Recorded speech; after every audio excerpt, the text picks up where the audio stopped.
मैं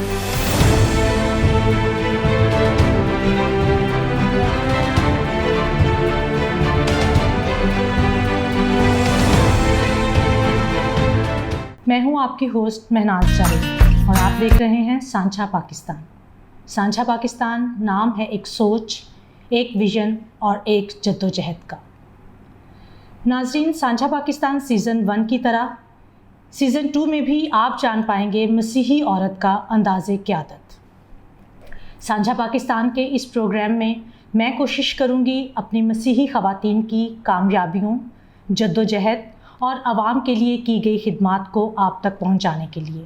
मेरी आज की मेहमान एक नौजवान और नडर मिनॉरिटी एक्टिविस्ट हैं। आइए उनसे आपको मिलवाती हूँ। मेरी आज की मेहमान है अंबर बाजवा। जी अंबर, आपको सांझा पाकिस्तान के स्टेज पर खुशामदीद। Thank you. अंबर बाजवा, मैं आपसे पूछना चाहूँगी कि मेरे नाजरीन को आप बताएं अपने बारे में, अपनी जद्दोजहद के बारे में और अपने काम के बारे में। मेरा काम कुछ इस तरह से है कि मैं जो है वो एज अ मिनॉरिटी एक्टिविटीज़ जो है काम करती हूँ और तकरीबन मेरा 6 साल का तजुर्बा है इस काम में कम से कम। और उसके अलावा जो है मैं एक समाजी इदारे के साथ as a minority activist, as a project officer जो है काम कर रही हूँ। उसमें भी मेरा जो काम है वो वीमेन राइट्स पे, बेसिकली मिनॉरिटी वीमेंस पे। तो इसके अलावा जो मेरा, अगर मैं एजुकेशन की बात करूं तो मैं एमफिल कर रही हूं एफसी कॉलेज से। और मेरी फील्ड जो है वो मेरी जो स्टडी है वो मेरी फील्ड से रिलेटेड है। तो ये मेरे लिए एक बड़ा प्लस पॉइंट है कि मुझे चीज़ों को अंडरस्टैंड करने में और उन्हें इम्प्लीमेंट करने में बड़ा आसान हो जाता है। तो ये मतलब सारा वो। जी, तो अंबर, जैसे आप बता रही हैं कि अभी आप एमफिल कर रही हैं, तो इतनी छोटी एज में, यानी कि अभी आप पढ़ रहे हो, अभी अपनी स्टडीज़ कंप्लीट कर रही हैं, तो कितनी एज में आपने जो था वो ये सोशल वर्क स्टार्ट कर दिया था? और किस तरीके से हमारे नाज़रीन को बताएं कि कौन सी ऐसी इंस्पिरेशन थी या कोई आपकी लाइफ का कोई ऐसा वाक़या था? क्योंकि ये मेरा ख़्याल है कि ये एक क्रिश्चियन ख़ातून होते हुए स्पेशली ये एक इंतहाई मुश्किल काम है, मिनॉरिटीज़ के लिए काम करना और सोसाइटी में बाहर निकलना। तो आप मुझे ज़रा थोड़ा सा, मुझे भी और मेरे नाज़रीन को भी थोड़ा सा बताएं कि किस तरीके से, कौन सी चीज़ थी, कौन सा वाक़या था जो आपको इस तरफ लेके आया?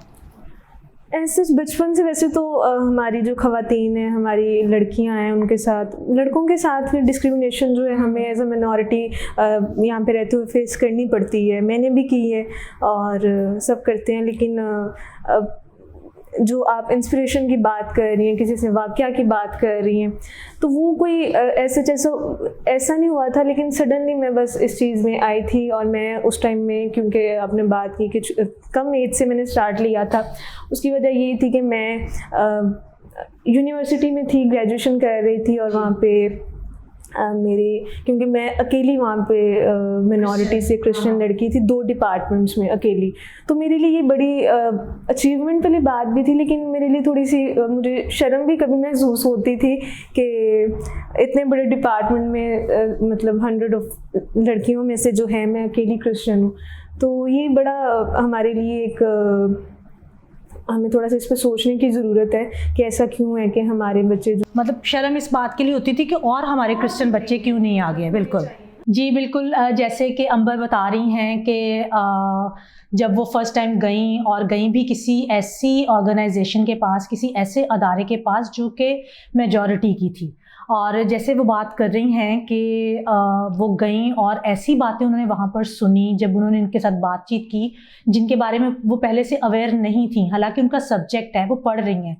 और मेरा ख्याल है कि मैं अंबर के साथ एग्री करूंगी कि बहुत सारे ऐसे इश्यूज होते हैं हम मिनॉरिटीज़ को भी लेके, और अगर हम जनरल भी देख लें तो बहुत सारे ऐसे टॉपिक्स होते हैं, बहुत सारी ऐसी बातें होती हैं जो आम लोगों के लिए हो रही होती हैं, हम लोगों के लिए हो रही होती हैं, और वो बातें हमें नहीं पता होती, और वो बड़े बड़े हॉल्स में बैठे हुए या बड़ी बड़ी जगहों पे तो हो रही होती हैं, लेकिन जिन लोगों के वो मसाइल होते हैं, जिन लोगों के बारे में बात की जा रही होती है, उनको उनके बारे में पता नहीं होता। तो अंबर से मैं यही पूछना चाहूँगी, अब इसी सवाल को लेके मैं पूछना चाहूँगी, जैसे अंबर ने बात की कि जब उनके साथ उन्होंने बात की और अंबर को फिर लगा कि मुझे इसके बारे में काम करना चाहिए और अंबर ने 6 साल पहले इसके बारे में काम करना शुरू किया। तो अंबर, मेरा सवाल आपसे ये है कि जब आपने सोचा कि आपको मिनॉरिटीज़ के लिए स्पेशली काम करना चाहिए एज ए मिनॉरिटी पर्सन होते हुए, तो पूछना मैं ये चाहती हूँ कि जब आप घर से बाहर निकले, इवन कि जब आपने घर में भी बात की होगी, जब आपने ये सब्जेक्ट सेलेक्ट किया होगा, तो घर का माहौल कैसा था, घर वालों की सपोर्ट कैसी थी, और उसके बाद जब आप सोसाइटी में निकले हो, काम करना शुरू किया है, तो सोसाइटी वालों का आपके साथ कैसा रवैया था, या क्या उनका आपके साथ वो बिहेवियर कैसा था? एक्चुअली आपकी बात बिल्कुल ठीक है, ये काम आसान नहीं है क्योंकि ऑब्वियसली इसमें बहुत से चैलेंजेस होते हैं और एज ए फीमेल तो फीमेल ज़्यादा चैलेंजेस होते हैं। तो फैमिली की सपोर्ट इस तरह से, अगर मैं पहले उनकी बात करूँ तो मेरी मदर बहुत सपोर्टिव है। तो उन्होंने जो है हमेशा मुझे एक चीज़ कही थी, जो तुम करना चाहती हो वो करो। उन्होंने कभी नहीं कहा कि नहीं ये नहीं करना, वो नहीं करना। तो मेरे लिए ये एक बड़ा प्लस पॉइंट था कि मैं उसमें जो थी, फिर मुझे जो था, मेरे लिए थोड़ा मार्जिन ज़्यादा था अपने तरीके से सोचने का, अपने तरीके से करने का। लेकिन यही अगर थोड़ा सा मेरे फादर की सपोर्ट उस तरह से नहीं रही, क्योंकि वो तो इस चीज़ के हक़ में नहीं थे कि मैं जॉब करूं। स्टडी के लिए वो थे, उन्हें था कि क्योंकि हम 2 बहनें हैं, तो उन्हें था कि बेटियां ही ज़्यादा पढ़ें, जितना हो सकता है पढ़ें। लेकिन जॉब के मामले में या काम करने के हवाले से उनकी कभी वो नहीं थी। तो लेकिन क्योंकि फिर मुझे लगता है कि अगर आप इतनी मेहनत कर रहे हो, अगर आप इतना पढ़ रहे हो या आगे, तो फिर आपको उसे कुछ कहीं ना कहीं पे इस्तेमाल भी करना चाहिए, वरना तो फ़ायदा नहीं है। फिर तो आप, मेरे ख्याल से मैट्रिक इंटर तक भी काफ़ी होता है लड़कियों के लिए।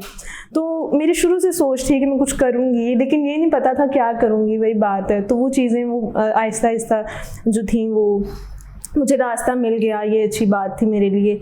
तो फैमिली किस तरह से कुछ था। लेकिन सोसाइटी की अगर सपोर्ट की बात की जाए, तो सोसाइटी तो कभी भी आपको सपोर्ट नहीं करती। और फिर मुझे लगता है ये जो सोसाइटी वाला चैलेंज है ना, ये बहुत बड़ा चैलेंज है। आप फैमिली को मना लेते हैं, फैमिली के साथ लड़ लेते हैं, क्योंकि उनके साथ आपकी इमोशनल एक होती है, एक ऐसा रिश्ता होता है या अटैचमेंट। लेकिन आप सोसाइटी को तो उन चीज़ों से, उन बातों से नहीं समझा सकते। वो तो फिर आप ही है कि आप अपने तौर पर लगे रहें, कभी ना कभी शायद वो चीज़ एक्सेप्ट कर ली जाए। बिल्कुल, क्योंकि सोसाइटी में रहना होता है तो घर वाले भी कहते हैं कि हमने उनको फेस करना है, हमने उनको मिलना है, और ये सारा कुछ। फैमिली के लिए ये चैलेंज नहीं होता कि वो हमें क्यों नहीं सपोर्ट कर रहे। फैमिली के लिए ये चैलेंज होता है कि सोसाइटी को कैसे हमने, हाँ बिल्कुल।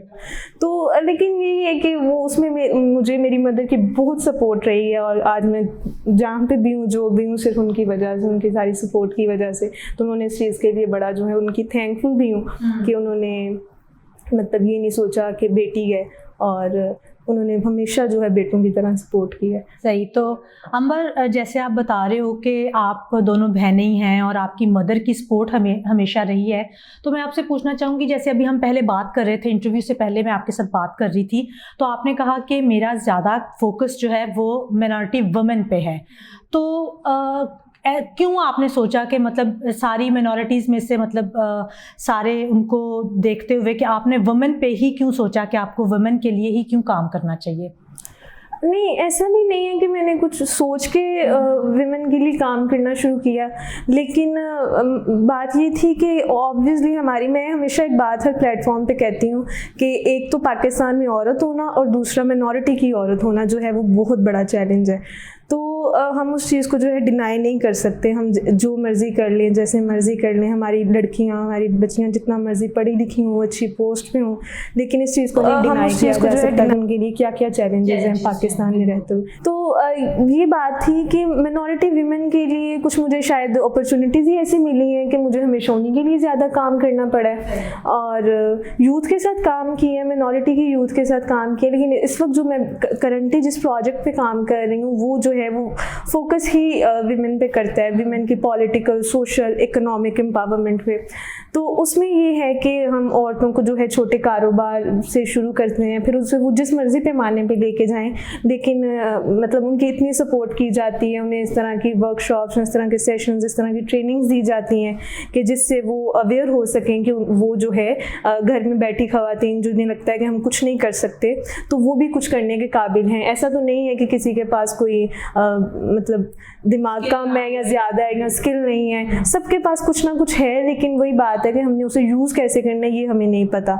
जी अंबर, जैसे आपने बताया कि जब आपने काम करना शुरू किया तो आपको अपॉर्चुनिटीज़ ही ऐसी मिली या कोई आपका उस ऐसे काम के साथ क्या कहते हैं वास्ता पड़ा कि आपने ज़्यादा इसी को ही प्रेफर किया। तो जैसे आप कह रहे हैं कि पाकिस्तान में एक औरत होना और फिर मिनॉरिटी की जो है वो औरत होना एक बहुत बड़ा चैलेंज है। तो हम जैसे बात कर रहे थे कि मिनॉरिटी वुमेन के लिए हम काम करना चाहते हैं, हम कर भी रहे हैं, और भी बहुत सारे अदारे ऐसे हैं, बहुत सी ख़वातीन ऐसी हैं जिनमें से बहुत सारी ख़वातीन से मैं आप लोगों को मिलवा चुकी हूँ अपने पहले वाले सीज़न में, और वो बता चुकी हैं कि वो किस तरीके से अपने मिनॉरिटी ख़वातीन के लिए ही काम कर रही हैं, किस तरीके से हम लोग चाहते हैं कि अपनी मिनॉरिटी की ख़वातीन को, अपनी मसीही ख़वातीन को आगे लेके चलना, उनको एनकरेज करना ताकि वो अपने स्किल्स को, अपनी महारतों को इस्तेमाल करते हुए आगे बढ़ें और लाइफ में कामयाब हों। तो अंबर, मुझे बताएं, जब आप फील्ड में जाती हैं, जब आप मिनॉरिटी वुमेन के पास, ख़वातीन के पास पहुंचती हैं, अपनी ख़वातीन के पास, तो कौन कौन से चैलेंजेस आप फेस करते हैं? समटाइम्स होता है कि हम जाते हैं तो उनकी फैमिली सपोर्ट नहीं करती।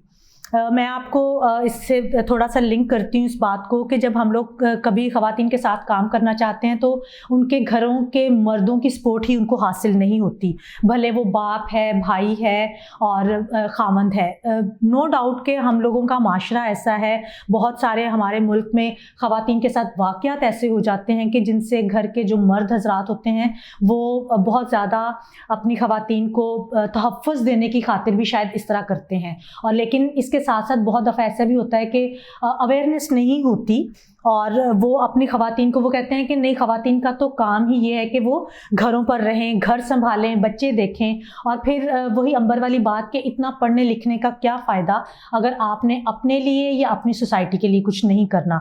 तो जब इस तरीके से आप बाहर निकलते हैं तो कौन कौन से ऐसे चैलेंजेस होते हैं जो आप फेस करते हो, और किस तरीके से ख़वातीन को ही जो है वो मोटिवेट करना सबसे बड़ा चैलेंज आई थिंक होता है। तो किस तरीके से आप ख़वातीन को मोटिवेट करते हो या उनके घर वालों को किस तरीके से इस तरफ लेके आते हैं कि ख़वातीन को कुछ करना चाहिए?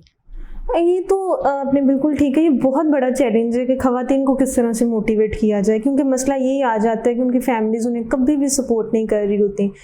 तो इसमें जो मैंने एक्सपीरियंस किया है इतने सालों में, या मेरा सारा जो तजुर्बा रहा है इस काम में, कि मैंने बहुत मार्जिनलाइज कम्युनिटीज़ के साथ काम किया है। तो जब मैं जाती हूँ कम्युनिटी में और मैं लोगों से मिलती हूँ, ख़वातीन को इंस्पायर करने की कोशिश करती हूँ, उनसे बात करती हूँ, तो बाज़ दफ़ा तो ऐसा भी हुआ है कि मर्दों ने कहा नहीं नहीं बीबी आप जाएं यहाँ से, हम तो नहीं इस चीज़ के लिए कभी अग्री करेंगे, अगर कोई पैसे देने हैं तो दें, हाँ। नहीं तो आप जाएं, हमारी ख़वातीन बाहर नहीं निकलेंगी या कुछ है। अगर आप, उन्हें लगता है शायद किसी समाजी इदारे से आए हैं तो ये हमें पैसे देने आए हैं, उन्हें ये नहीं समझ आ रही होती हमारी बात या हमारा तरीका क्या है काम करने का। तो उनका एक ही बहुत ना नेगेटिव एक रवैया होता है हमारे लिए ना। तो लेकिन हमें, क्योंकि हमारा काम है, शायद हम इन चीज़ों को फील नहीं करते और हम समझ भी सकते हैं कि उनके ये रवैये क्यों हैं, उनकी वजूहात क्या हैं, तो हम इस चीज़ को बॉदर नहीं करते। लेकिन ये जो है ये बहुत बड़ा चैलेंज है। अब मैं आपको इसी से लिंक करके बताती चलूँ, तो जब मोटिवेशन की बात, अब ख़वातीन तो बहुत, उनका तो दिल होता है हम कुछ करें, हम इकनॉमिकली एम्पावर हों, हम अपने घर का खर्चा चलाएँ, हमें मर्दों की मोहताजी ना देखनी पड़े। तो औरतों के तो ये सारे होता है, बेशक वो एक औरत किसी गांव से या शहर से, औरत हमेशा खुद को एम्पावर करना चाहती है, लेकिन उसकी फैमिली का क्या उस सारे वाक़े के जो रवैया है, तो क्या वो उसे करने देता है? कभी भी नहीं। तो मैं ऐसी फैमिली से भी मिलती हूँ जो मर्द सपोर्ट कर रहे होते हैं, खुद अपनी बीवियों को, अपनी बहनों को, अपनी बेटियों को लेके आ रहे होते हैं और कहते हैं कि बाजी आप इन्हें काम कराएं, ये करेंगी, आप जब बुलाएंगी, जहाँ बुलाएंगी हम लेके आएंगे। तो बड़ा वहाँ पे खुशी भी महसूस होती है कि चलें कोई तो है जो चेंज चाह रहा है, क्योंकि मोस्टली तो लोग नहीं चाह रहे होते ना ऐसा कि औरतें निकलेंगी। और मर्दों को फिर शायद ये भी फेयर होता है कि औरतें एम्पावर हो जाएंगी तो शायद हमारी वैल्यू कम हो जाएगी। ये मैंने देखा है क्योंकि खुद से एक्सपीरियंस किया है ना। तो ये वाला फेयर जो है वो बहुत ज़्यादा ना मर्दों में पाया जाता है, तो उस वजह से वो औरतों को एम्पावर होने नहीं दे रहे। लेकिन उन्हें ये नहीं लगता कि अगर औरत एम्पावर करेगी तो पूरी सोसाइटी एम्पावर करेगी, अगली जनरेशन फैमिली करेगी, फैमिली के बाद सोसाइटी करेगी। तो ये सारी चीज़ें नहीं देख रहे होते ना, तो ये बड़ा मसला है। अब जो औरतों को लेके चैलेंज है, ये तो चले मर्दों का एक चैलेंज औरतें फेस करती हैं ना, औरतों को लेके भी औरतों के चैलेंजेस हैं। हम खुद ही एक दूसरे की टांग खींचने में लगे होते हैं, अच्छा ये मेरे से ज़्यादा अर्न करेगी, मेरी नेबर होके, मेरी फ्रेंड होके, मेरी देवरानी जेठानी होके, तो वो तो हमें बर्दाश्त ही नहीं है, हमें तो जेलिसी बहुत है। और ये चीज़ें तो फिर मुझे नहीं लगता कि आपको कभी भी आगे, और मैं जब भी फील्ड में जाती हूँ, औरतों के साथ बात करती हूँ, सेशंस करती हूँ, उन्हें एक चीज़ समझाती हूँ कि कभी भी खुद में जेलिसी वाला फैक्टर ना लाएं। जब हम मिलके काम करेंगे, मिलके चीज़ों को लेके चलेंगे तो हम ज़्यादा तरक्की करेंगे। अगर आप में वो स्किल नहीं है, आपकी वो थॉट नहीं है, तो हो सकता है वो आपके साथ वाली की हो, उससे आपको भी कुछ फ़ायदा मिल रहा हो। तो हमेशा जो है मिलजुल के एक ये बहुत बड़ा चैलेंज है। दूसरा चैलेंज ये है कि औरतें जो हैं वो इस तरह की मेरे ख्याल से सोशल इश्यूज़ फेस कर रही हैं या कर रही होती हैं कि वो उनके लिए बहुत मुश्किल है। अभी मैं मुझे वो खातून बार बार मेरे जहन में आ रही हैं और मैं उनका वाक़या शेयर करूं। मैं शेखुपुरा की एक फील्ड में गई और वहाँ पे मेरे पास ग्रुप था जिसके साथ मैंने सेशन किया। लोग बड़े खुश थे कि बड़ा अच्छा हमें सीखने को मिला। तो एक खातून अचानक से आई, उनके साथ उनकी 12-13 साल की बच्ची थी और मुझे आके कहने लगी कि बाजी मेरी बच्ची नू ना जड़ा वे पार्लर खोल दो, क्योंकि हमारा काम वो क्योंकि बिजनेस स्टार्ट कराना या अगर पढ़ी लिखी लड़कियां हैं खवातीन हैं तो उन्हें जॉब दिलवाना है। तो बाजी मेरी कुड़ी नू ना पार्लर खोल दो। मैंने कहा इसकी उम्र क्या है? ये तो ना 12-13 साल दी, और वो पता भी चल रहा था कि वो इससे ज़्यादा उसकी एज नहीं है, वो बच्ची है। तो हमारा तो सबसे पहला, क्योंकि जब हम लीगली कोई चीज़ कर रहे होते हैं तो होता है कि 18 साल की उम्र से कम बच्चों के साथ तो हम काम नहीं कर सकते। तो मैंने कहा कि ये तो बिल्कुल मतलब नहीं हो सकता ना, अगर आप करना चाहते हैं कुछ तो बताएं, मैं आपके लिए जो आपके पास स्किल है उस पर हम बात कर सकते हैं, लेकिन ये बच्ची को मैं नहीं करा सकती कुछ भी। नहीं ताड़ी मेहरबानी, असी बहुत गरीब हाँ तो कुछ करो। मैंने कहा इसे पढ़ाएं, और वो जिनकी जगह में हम वो इवेंट या वो सेशन कर रहे थे वो उनका अपना स्कूल था ना। तो मैंने कहा ये जो फ्री बच्चों को पढ़ा रहे हैं यहाँ पे सैकड़ों बच्चे आते हैं, तो आप इनके पास भेजें, इनके पास क्यों नहीं भेजती? तो साढ़े को तो वसाइल ही नहीं ने। मैंने कहा वसाइल तो यहाँ पे चाहिए ही नहीं ना आपको, वो तो बिल्कुल वो फ्री दे रहे हैं और अपने मिनॉरिटी के बच्चों को दे रहे हैं, तो वहाँ पे तो ज़रूरत ही नहीं है। तो एक ये थॉट होती है। उन्होंने मुझे बताया नहीं मैंने ना मैं अपना गुर्दा बेचे तो मैं ज़मीन खरीदी है क्योंकि मेरिया बस्तियाँ ने, तो मैं इन्हों जड़ा वे बाहर नहीं कट सकती। तो मैं मतलब शौक है अपनी ज़मीन अपना गुर्दा बेच के, तो ज़मीन क्यों खरीदी है? क्योंकि असी किराए के घर तो नहीं रह सकते, मालक मकाना दी नीयतां खराब होंदियां, मैं अपनी कुड़ियां गुर्दा बेच के तो ज़मीन वो किराए के घर तो नहीं रह सकती। तो ये चीज़ मेरे इतना, क्योंकि मैंने ऐसा कोई केस फर्स्ट टाइम देखा और इतना मेरे को दिमाग में असर किया कि मैं काफ़ी दिनों तक उन्हें याद करती रही। और मैंने ये सोचा कि हमारे यहाँ पे इस तरह की भी ख़वातीन हैं, इस तरह के भी लोग हैं जो कि मतलब कि उनकी सोच जो है वो नहीं बदल सकती। लाइक वो अपने बच्चों को पढ़ा नहीं रही, बेशक वो बेटियां और उन्हें फ्री की तालीम भी मिल रही है, फिर भी नहीं पढ़ा रही। बजाय इसके कुछ आ रही हैं वो कोई काम कर लें और उन्हें सपोर्ट करें और उसके लिए उन्हें बाहर निकालेंगी, लेकिन पढ़ने के लिए बाहर नहीं निकालेंगी। और जो उनका वो पर्सनल उन्होंने जो बताया वो तो बहुत ही शॉकिंग था ना। तो इस तरह की स्टोरीज़ और इस तरह के चैलेंजेस जब आप जाके फील्ड में देखते हैं तो वो आपको बड़ा हैरान भी कर रहे होते हैं, लेकिन फिर आपको तजर्बा हो रहा होता है कि अच्छा चलिए लोगों से जो है सीखने को भी बहुत कुछ मिल रहा होता है।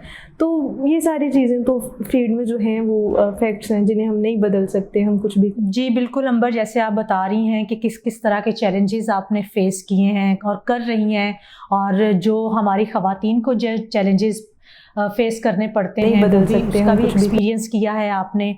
तो मैं आप ही की बात को आगे बढ़ाऊंगी कि पेरेंट्स को चाहिए अपने बच्चों को तालीम दिलवाना। और जैसे पहले अंबर बात कर रही थी कि आपको अपनी बच्चियों पर, अपने जो घर की ख़वातीन हैं, अगर आप उन पर ट्रस्ट करेंगे, उनको आप इस काबिल समझेंगे, उनको सपोर्ट करेंगे, तो वो आपके साथ ही मिलकर एक फैमिली को और एक सोसाइटी को अच्छे तरीके से जो है वो बना सकती हैं। तो अंबर, जैसे आपने बताया कि डिस्क्रिमिनेशन भी आपने फेस की जब हम पहले बात कर रहे थे इंटरव्यू स्टार्ट होने से पहले, तो हमारे पास इतना ज़्यादा टाइम तो नहीं कि मैं और बहुत सारे क्वेश्चंस आपसे करूं, तो हमारे नाज़रीन को थोड़ा सा बताएं कि किस तरीके से, अगर बहुत दफ़ा होता है कि हम डिस्क्रिमिनेशन की वजह से, आपने बताया कि हमारे पास हम लोग हिम्मत हार जाते हैं, या हम लोग कई दफ़ा होता है कि हम लोग उसको एक लेम एक्सक्यूज़ बना लेते हैं उस डिस्क्रिमिनेशन को, जो भी वाक़या हमारे साथ पेश आया होता है, और हम लोग कह देते हैं कि बस अब हम आगे नहीं बढ़ेंगे, या अब ये काम हमने नहीं करना, उस जगह पर हमने नहीं जाना कि हमें जो है वो एज ए क्रिश्चियन उन्होंने हमें इस तरीके से डील किया है, या हमें ये सब कुछ हमारे साथ वो कर रहे हैं, हमारे साथ अच्छा सलूक नहीं कर रहे। तो आप भी जैसे बात कर रही थी कि नो डाउट कि आपने भी अपनी लाइफ में एज ए क्रिश्चियन जो है वो डिस्क्रिमिनेशन फेस की है। हम नहीं कहते कि डिस्क्रिमिनेशन नहीं हो रही, बिल्कुल हो रही है, अभी तक हो रही है, इतने सब कुछ एडवांस होने के बावजूद।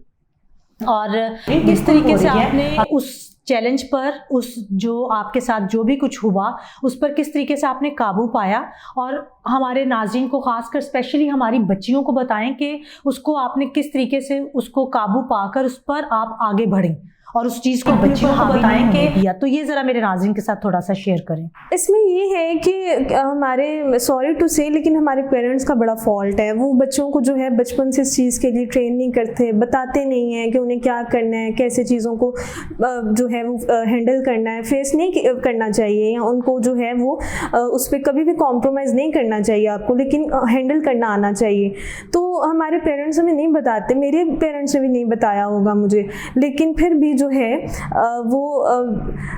ये मैं हमेशा ये बात कहती हूँ कि आपका जो होता है माइंडसेट बहुत ज़्यादा इस चीज़ पे मैटर करता है। अब मैं क्योंकि बचपन से एक कॉन्वेंट स्कूल में पढ़ी थी, तो मुझे कभी इस तरह के इश्यूज़ पे जो है देखने को नहीं मिले, या सोचने का मौका ही नहीं मिला कि अच्छा जब हम बाहर निकलते हैं मेजॉरिटी ग्रुप्स के साथ हम काम करते हैं या पढ़ते हैं तो किस तरह के चैलेंजेस फेस करने पड़ेंगे हमें। जब अचानक से मुझे वहाँ से मैंने जब मूव किया और मैं दूसरे स्कूल में आई, तो वहाँ पे लोगों का रवैया बहुत मुख्तलिफ था मेरे लिए, मतलब क्योंकि हालांकि हम क्लास में उस वक्त जो थी 3 से 4 लड़कियाँ थीं क्रिश्चियन, तो उन्हें तो जो मतलब मैं बहुत, क्योंकि डरपोक शाय और उस तरह से थी, तो मैं तो लोगों को अजीब अजीब सवाल होते थे लड़कियों के, तुम दुपट्टा क्यों नहीं लेती, तुम लोग कैसे नमाज़ पढ़ते हो, तुम लोग कैसे दुआ करते हो। तो मेरे लिए बड़ा अजीब हो गया कि अच्छा ये इस तरह के सवाल क्यों यहाँ पे होते हैं। लेकिन क्योंकि मैं शायद मेरी वो एक जो डरपोक वाली नेचर थी वो उसने मुझे बचा लिया कि मैं उन्हें ज़्यादा जवाब देती नहीं थी इन चीज़ों पे। तो अगर मैं जवाब देती तो शायद कोई कॉन्फ्लिक्ट्स निकलते, उनसे चीज़ें ख़राब होती। तो उस चीज़ को फिर आहिस्ता आहिस्ता एक्सपीरियंस करते करते जब कॉलेज में गई, यूनिवर्सिटी में गई, तो चीज़ें बदल गई, मतलब उस तरह के रवैये थोड़े से ख़त्म। क्योंकि मुझे लगता है जब आप हायर एजुकेशन में चले जाते हैं तो लोगों की काफ़ी चीज़ें जो हैं लोग इन चीज़ों पर बात करना छोड़ देते हैं। लेकिन फिर भी कहीं ना कहीं कुछ होते हैं ऐसे इंडिविजुअल्स, ऐसे लोग जो आपको हमेशा टारगेट करते हैं। और जैसे मैंने बताया मैं अकेली मिनॉरिटी से थी अपनी यूनिवर्सिटी में, तो मेरे लिए वो भी थोड़ा सा चैलेंज था। मैं हमेशा हर चीज़ सोच समझ के करती थी। जी थैंक यू सो मच अंबर। हमारे इस प्रोग्राम का मकसद भी यही है कि जो भी चैलेंजेस हम लोग फेस करते हैं लाइफ में, उसको किस तरीके से हमने उस पर जो है वो उसको काबू उस पर पाना है, और किस तरीके से हमने मुकाबला करते हुए सारे हालात का जो है वो आगे बढ़ते रहना है। जी नाज़रीन, बिल्कुल क्योंकि हमारे पास वक्त बहुत कम है, अंबर की बातें जो अंबर से बहुत सारे आगे क्वेश्चन बढ़ते रहे। मैं पूछना चाह रही थी मिनॉरिटीज़ के हवाले से, उनके अपने काम के बारे में। मेरा आप लोगों से यही कहना है, हमारी जो यंग जनरेशन है, हम स्पेशली जो हमारी बच्चियां हैं, कि हमें जो है वो तमाम जितने भी हम लोग लाइफ में चैलेंजेस फेस करते हैं उनका हमें डटकर मुकाबला करना चाहिए और हिम्मत के साथ आगे बढ़ना चाहिए। और जैसे अंबर ने बात की कि वालिदैन के लिए हमें शुरू से ही एज ए पेरेंट्स, वालिदैन होते हुए अपने बच्चों की तरबियत इस तरीके से करनी चाहिए। उनको जो है जब हम मजहबी तालीम भी देते हैं, अपनी क्रिश्चियन एजुकेशन उनको हम सिखा रहे होते हैं, अपनी जो क्रिश्चियन वैल्यूज़ उनको सिखा रहे होते हैं, तो उस तरीके से हम अपने बच्चों की तरबियत करें कि ताकि वो माशरे में जब जाएं तो वो हर तरह के चैलेंजेस को फेस कर सकें। उनको फेस करना आना चाहिए। पेरेंट्स की सपोर्ट जो होती है वो बहुत ज़रूरी है। क्योंकि हमारे प्रोग्राम का वक्त ख़त्म हो गया है, और भी बहुत सारी बातें करने वाली थी, लेकिन वो हम फिर कभी जो है वो अंबर को अपने सेट पर बुलाएंगे और बहुत सारे और जो सवालात हमारे जहन में हैं उनसे उनके बारे में पूछेंगे। देखते रहें सांझा पाकिस्तान।